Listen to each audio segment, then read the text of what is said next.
Përshëndetje shikues dashur, ju themi edhe këtë diel në rubrikën Një ditë me mua. Sot kemi ardhur në fshatin Blac të komunës së Suharekës.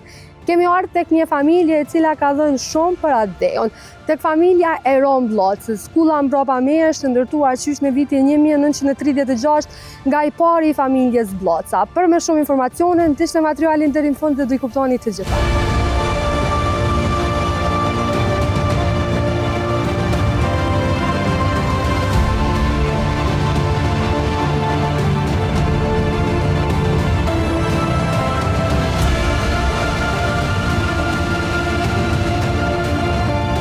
Tashmë jemi në kullën e Rom Bllacës e këtu pranë vetes kam nipin e tij, afrimin. I nderuam, shumë faleminderit që na pranove, është nder dhe kënaqësi me intervistu nipin e Rom Bllacës. Një ashtu kënaqësi është edhe imja që vini na vizitoni këtu kullën e gjyshit tonë të herojit kombit Rom Bllaca. Unë e prezantova që jemi në kull, po tregona konkretisht për këtë kull, një kull e vjetër, një kull që i ka rezistu kohës, një kull historike. Po, siç dihet, nga historia, gjyshi im ishte deputet i zgjedhur nga una popullit që përfaqësonte shqiptarët në parlamentin e Jugosllavisë së vjetër, në periudhën e kryeministrit Nikola Pashiqi. Ai ishte deputet në atë kohë dhe këtë kull filloi ta ndërtonte pasi që në atë periudhë bënën plane të traktatit serbo-turk që të gjithë shqiptarët të largohen nga të troje dhe të shkojnë vendet e tyre dhe të shkojnë për në Turqi. Mirë po, gjyshi duke parë patriotizmin e vetë dhe që gëzonte dhe kishte me një ideal të fortë patriotik, ai vendosi që kullën ta fillon, ta ndërton në vitin 1936. 1936. Po, kjo është e mu një epitet e quajtën kullë Rom Bllacë për arsye se kjo është një kullë moderne asaj kohe, me një plan austro-hungarez që e bëri me podrum, me dritare të mëdha, me një kulturë të jashtëzakonshme perëndimore. Një kull që në të valon flamurit të krenar. Flamuri gjithmonë ka valuar. Sa është krenari me qenë prej familjes Rom Bllacës? Është krenari. Sa është përgjithësi me mbajtë epitetin? Përgjithësia është jashtëzakonisht e madhe, megjithatë ne jemi shumë krenar. Brezat që na la pas gjyshi, jemi shumë krenar e njim veten, për arsye se e dëshmuam veten gjithmonë. U përcoll një kulturë, u përcoll një ideal kombëtar i jashtëzakonshëm nga bitë e tij që ishin vërtet shembull i trevave shqiptare. The që kulla ka një plan goxha temi kështu të modern, me dritare të mëdha dhe me podrum, mirë po, a kemi nderin që me hyj edhe me vizitu brenda? Patjetër, mirë se vini. Shikues dashur, shkojmë bashkë me nipin e Rom Bllacës edhe vizitojmë kullën brenda, një kull e cila i ka rezistu kohës e që ka shërbyer edhe për rezistencën shqiptare.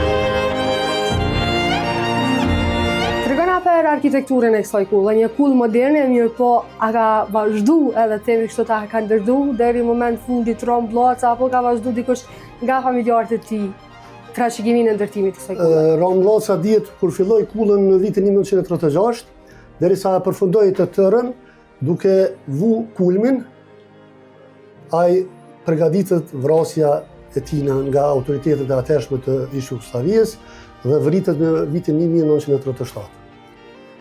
Mirë po, pasi që djemtë e tia ishin prapa, që Qazimi ishte një djalë i shkolluar në Beograd, kishte fakultetin juridik duke përfunduar, ai filloi dhe bëri të gjithë restaurimin e kësaj kulle. Rom Bllaca ka qenë gjithmonë ai i cili ka pas shef, ka pas dëshirë që familjarët e tij mu shkollu. Tregove mbrapa kamerës që djali i tij ka qenë një ndër të parë i cili ka përfunduar fakultetin e Beograd në atë kohë. Rom Bllaca, djali i tij shkon së pari e dërgon në Prizren, shkollën fillore, e çon në Kragujevsk gjimnazin, pas gjimnazit e dërgon në Beograd për ta përfunduar fakultetin e drejtësisë.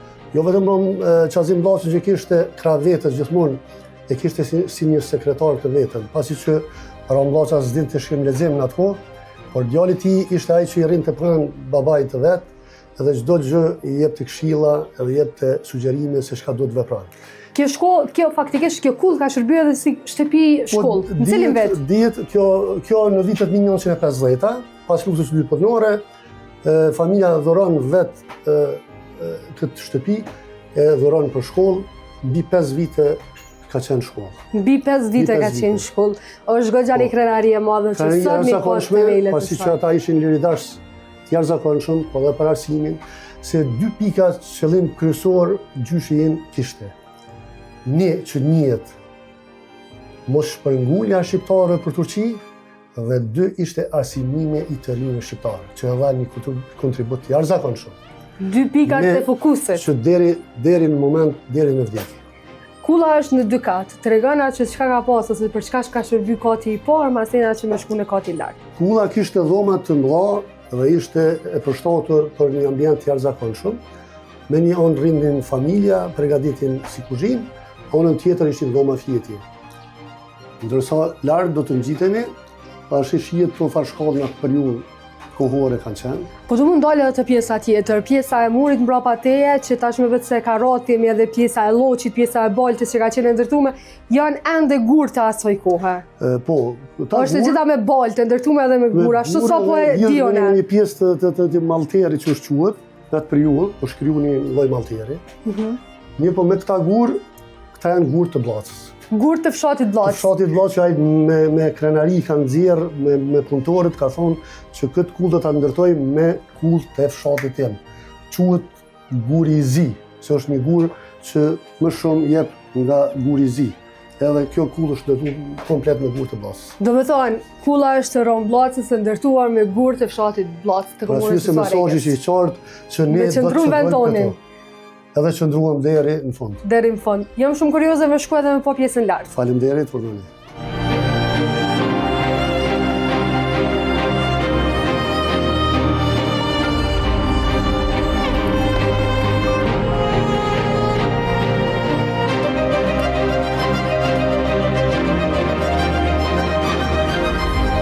Pjesën e lartëme, në katin e dytë të kullës, po tregona pak më shumë për historinë familjare. Jam shumë kurioze me ditë prej nga i mori hapat e parana, që me qenë atë dedashës edhe me desh të mirën e vendit ti.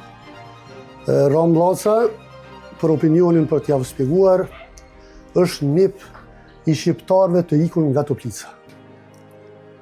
Të përzën nga regjimi i serb, dhe babai i tij Fezullah ishte ushtar i lidhjes së parë të Prizrenit, Abdul Frashit nga Prizrenit, shkon ta mbron kufirin shqiptaro-serb dhe njoftohet me një familje të madhe të ikur nga Toplica, familja Alushi që quhet, dhe e hapin vajzën Rom Bllacës.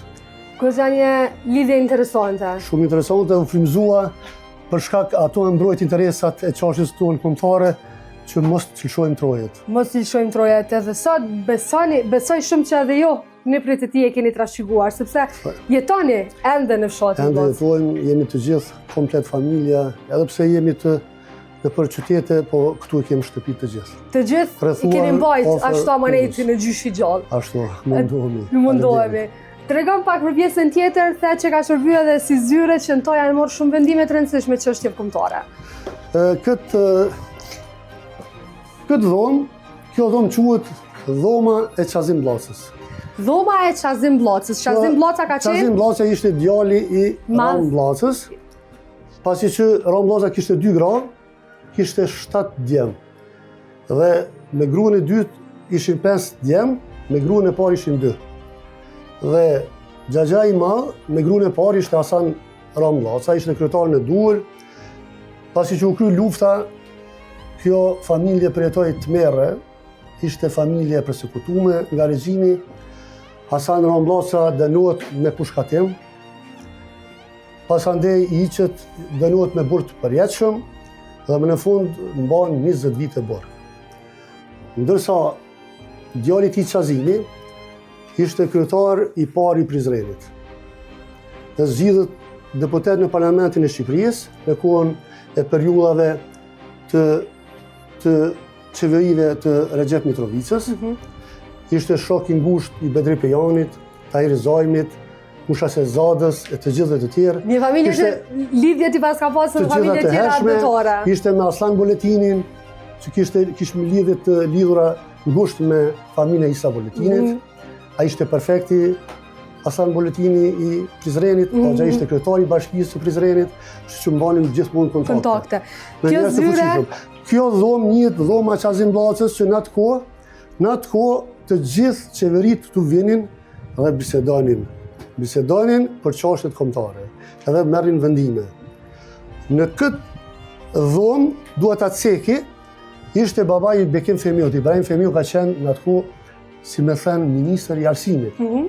Dhe në këtë familje ka vu një emër. Ka lind një djali xhaxhai tonë dhe vendosë emrin Bashkim. Bashkim. Thot, unë kam lind një djalë, thot, ka emrin Bashkim, po të në këtë familje duhet patjetër të vendosët emri Bashkim, edhe ka vendosë baba i Bekim Femiu, Ibrahim Femiu. Do me thonë emri Bashkim, po besoj që ka pas një kuptim shumë të plotë. Besoj që ka pas një mesazh qartë që populli ynë atëherë ishte shumë i përqarë, edhe duhet me qenë i bashkuar. Kështu që në bazë të dhënave që i kemë nga të parët tanë.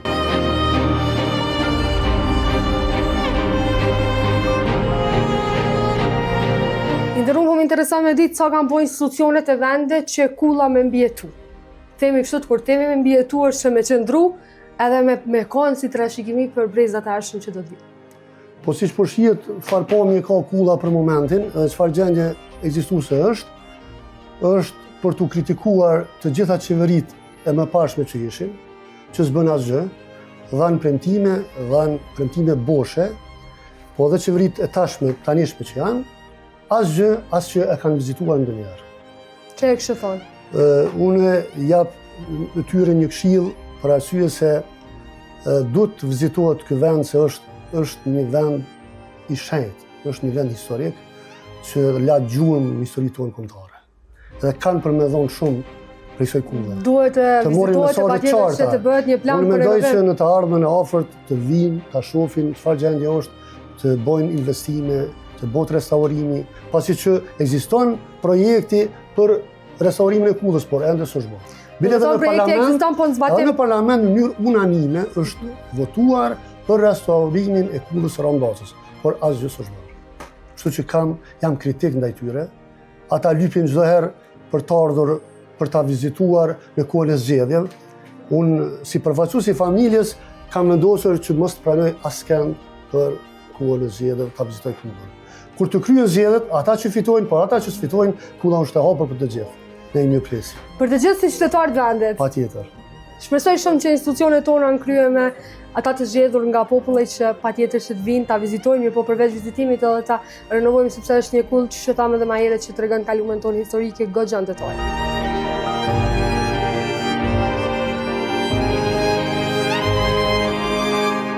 Po, ende edhe sot që ndrojnë themi kështu gjitha dritaret për që i kështot edhe materialet e asoj kohe. Është shumë interesant që prej 1936 edhe sot me urujt. Sa është e vështirë me urujt këto? Këto tradita, këto zakone tona. Po, sigurisht që është shumë vështirë, masi që kulla qëndroj. Deri në vitin 1990 ka ekzistuar si për të jetuar. Po pas vitin 1990 kjo filloi të shkatërrohet dhe edhe në kohën e luftës të fundit që patëm, ajo u bombardua nga tankset, por me gjithë qëndroj. Ti ke lind këtë kullë? Unë e linda këtë pota fatin të lindin këtë kullë. Je rrit? Jo më rrit 7 vite. 7 vite ke jetu këtë kam kullë? jetut. A ke nostalgjisët për atë kullë? Patjetër.